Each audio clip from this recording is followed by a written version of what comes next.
partnering with GMA on the B1 Tama campaign is an opportunity to amplify the messages that will help people take the right actions for the environment. Matuto, matuwa, B1 Tama. Catherine Custodio, WWF Philippines Executive Director. WWF Philippines, ang mission namin is to build a future where people and nature live in harmony. Issues of environment affect us all. And so many people love nature, they love animals, they love being outdoors.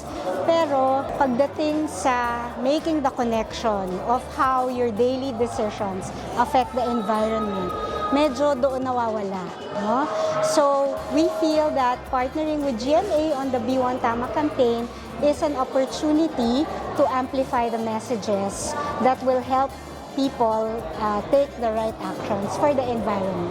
I'll give you one example of where we work for a long time. Yun pong mga whale shark natin sa Donsol, Sorsogon. So noon, isa lang yung fishing village na wala masyadong nangyayari. It was a sleepy town.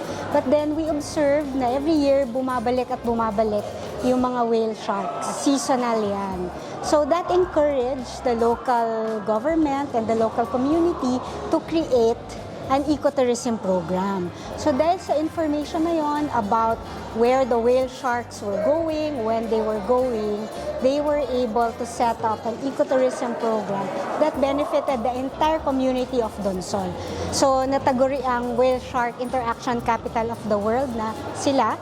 And nakatulong talaga sa buong community ng Donsol yung pagkakaroon ng ganong information about the whale sharks, which they use to their advantage. Napakalaking bagay ang nagawa ng ecotourism, hindi lang sa buhay ko, kundi dito sa buong Donsol. Science man, sa nature, sa showbiz, pinipili natin ang totoo.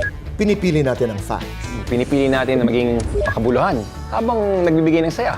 yan ang deserve ng bawat Pilipino dahil yan din tama. So, ang sa akin lang is don't lose hope. The future is not yet written and you can shape that through your decisions and actions today. Piliin ang tamang impormasyon sa GMA. Kasama ang Synergy, Anak TV, NCCT, OCD, KEP.PH, AWU, WWF Philippines.